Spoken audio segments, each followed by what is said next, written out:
राधे दोस्तों, मेरे YouTube channel धार्मिक कथा में आपका हार्दिक स्वागत है। मैं आज आपको सोमवार व्रत कथा सुना रही हूँ, जिसके करने से भगवान शिव प्रसन्न होते हैं तथा पुत्र प्राप्ति का वरदान देते हैं। तो बोले शिव भगवान की जय। एक बहुत धनवान साहूकार था, जिसके घर धन आदि किसी प्रकार की कमी नहीं थी, परंतु उसको एक दुख था कि उसके कोई पुत्र नहीं था। वह इसी चिंता में रात दिन रहता था। वह पुत्र की कामना के लिए प्रति सोमवार को शिवजी का व्रत और पूजन किया करता था तथा सायंकाल को शिव मंदिर में जाकर शिवजी के श्री विग्रह के सामने दीपक जलाया करता था। उसके इस भक्ति भाव को देखकर एक समय श्री माता पार्वती ने शिवजी महाराज से कहा कि महाराज, यह साहूकार आपका अनन्य भक्त है और सदैव आपका व्रत और पूजन बड़ी श्रद्धा से करता है। इसकी मनोकामना पूर्ण करनी चाहिए। शिवजी ने कहा, हे पार्वती, यह संसार कर्म क्षेत्र है। जैसे किसान खेत में जैसा बीज बोता है वैसा ही फल काटता है, उसी तरह इस संसार में जैसा कर्म करते हैं वैसा ही फल भोगते हैं। पार्वती ने अत्यंत आग्रह से कहा, महाराज, जब यह आपका अनन्य भक्त है और इसको अगर किसी प्रकार का दुख है तो उसको अवश्य दूर करना चाहिए, क्योंकि आप सदैव अपने भक्तों पर दयालु होते हैं और उनके दुखों को दूर करते हैं। यदि आप ऐसा नहीं करेंगे तो मनुष्य आपकी सेवा तथा व्रत क्यों करेंगे। पार्वती जी का ऐसा आग्रह देख शिवजी महाराज कहने लगे, हे पार्वती, इसके कोई पुत्र नहीं है।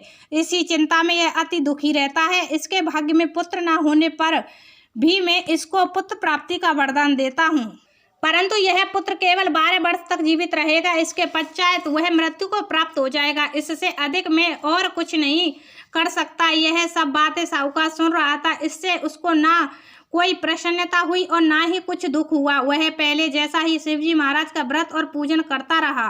कुछ काल व्यतीत हो जाने पर साहूकार की स्त्री गर्भवती हुई और 10वें महीने में उसके गर्भ से अति सुंदर पुत्र की प्राप्ति हुई। साहूकार के घर में बहुत खुशी मनाई गई, परंतु साहूकार ने उसकी केवल 12 वर्ष की आयु जान कोई अधिक प्रसन्नता प्रकट नहीं की और ना ही किसी को भेद भी बताया। जब वह बालक 11 वर्ष का हो गया तो उस बालक की माता ने उसके पिता से विवाह आदि के लिए कहा, तो वह साहूकार कहने लगा कि अभी मैं इसका विवाह नहीं करूंगा, अपने पुत्र को काशी जी पढ़ने के लिए भेजूंगा। फिर साहूकार ने अपने साले अर्थात बालक के मामा को बुलाकर उसको बहुत सा धन देकर कहा, तुम इस बालक को काशी जी पढ़ने के लिए ले जाओ और रास्ते में जिस स्थान पर भी जाओ यज्ञ करते और ब्राह्मणों को भोजन कराते जाओ। वह दोनों मामा भांजे यज्ञ करते और ब्राह्मणों को भोजन कराते जा रहे थे। रास्ते में उनको एक शहर पड़ा। उस शहर में राजा की कन्या का विवाह था और दूसरे राजा का लड़का जो विवाह करने के लिए बारात लेकर आया था वह एक आंख से काना था। उसके पिता को इस बात की बड़ी चिंता थी कि कहीं वर को देखकर कन्या के माता पिता विवाह में किसी प्रकार की अड़चन पैदा ना कर दें। इस कारण जब उसने अति सुंदर सेठ के लड़के को देखा तो मन में विचार किया कि क्यों ना दरवाजे के समय इस लड़के से वर का काम चलाया जाए। ऐसा विचार कर वर के पिता ने उस लड़के और मामा से बात की तो वे राजी हो गए। फिर उस लड़के को वर के कपड़े पहना तथा घोड़ी पर चढ़ा दरवाजे पर ले गए और सब कार्य प्रसन्नता से पूर्ण हो गया। फिर वर के पिता ने सोचा कि यदि विवाह कार्य भी इसी लड़के से करा लिया जाए तो क्या बुराई है। ऐसा विचार कर लड़के और उसके मामा से कहा, यदि आप फेरों का और कन्यादान का काम भी करा दे तो आपकी बड़ी कृपा होगी और मैं इसके बदले आपको बहुत कुछ धन दूंगा। तो उन्होंने स्वीकार कर लिया और विवाह कार्य भी बहुत अच्छी तरह से संपन्न हो गया। परंतु जिस समय लड़का जाने लगा तो उसने राजकुमारी की चुंदड़ी के पल्ले पर लिख दिया कि तेरा विवाह तो मेरे साथ हुआ है, परंतु जिस राजकुमार के साथ तुमको भेजेंगे वह एक आंख से काना है और मैं काशी जी पढ़ने जा रहा हूँ। लड़के के जाने के पश्चात उस राजकुमारी ने जब अपनी चुंदड़ी के पल्ले पर ऐसा लिखा पाया तो उसने राजकुमार के साथ जाने से मना कर दिया और कहा कि यह मेरा पति नहीं है, मेरा विवाह इसके साथ नहीं हुआ है, वह तो काशी जी पढ़ने गया है। राजकुमारी के माता पिता ने अपनी कन्या को विदा नहीं किया और बारात वापस चली गई।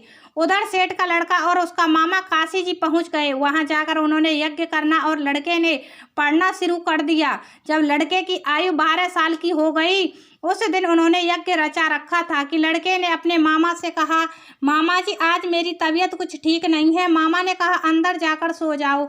लड़का अंदर जाकर सो गया और थोड़ी देर में प्राण निकल गए। जब उसके मामा ने आकर देखा तो वह मुर्दा पड़ा है तो उसको बड़ा दुख हुआ और उसने सोचा कि अगर मैं अभी रोना पीटना मचा दूं तो यज्ञ का कार्य अधूरा रह जाएगा।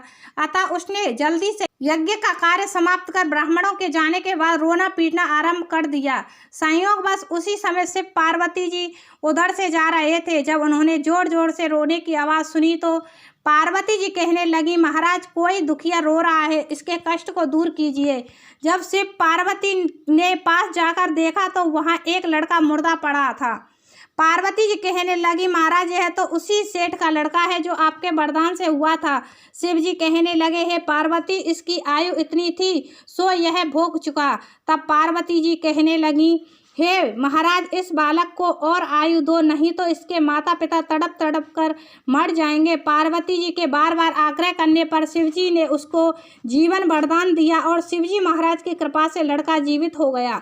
शिव पार्वती कैलाश चले गए। तब वह लड़का और मामा उसी प्रकार यज्ञ करते तथा ब्राह्मणों को भोजन कराते अपने घर की ओर चल पड़े। रास्ते में वे उसी शहर में आए जहां उसका विवाह हुआ था। वहां पर आकर उन्होंने यज्ञ आरंभ कर दिया तो उस लड़के के ससुर ने उसको पहचान लिया और अपने महल में ले जाकर उसकी बड़ी खातिर की, साथ ही बहुत दासियों सहित आदर पूर्वक लड़की और जमाई को विदा किया। जब वे अपने शहर के निकट आए तो मामा ने कहा, मैं पहले तुम्हारे घर जाकर खबर कर आता हूँ। जब उस लड़के के मामा घर पहुंचा तो लड़के के माता पिता घर की छत पर बैठे थे और यह प्रण कर रखा कि यदि हमारा पुत्र सकुशल लौट आया तो हम राजी खुशी नीचे आ जाएंगे, नहीं तो छत से गिरकर अपने प्राण खो देंगे। इतने में उस लड़के के मामा ने आकर यह समाचार दिया कि आपका पुत्र आ गया है, तो उनको विश्वास नहीं आया। तब उसके मामा ने शपथ पूर्वक कहा कि आपका पुत्र अपनी स्त्री के साथ बहुत सा धन लेकर आया। तो सेठ ने आनंद के साथ उसका स्वागत किया और बड़ी प्रसन्नता के साथ रहने लगे। इसी प्रकार से जो कोई भी सोमवार के व्रत को धारण करता है अथवा इस कथा को पढ़ता और सुनता है उसकी समस्त मनोकामना पूर्ण होती है। तो बोले शिव भगवान की जय, माता पार्वती की जय।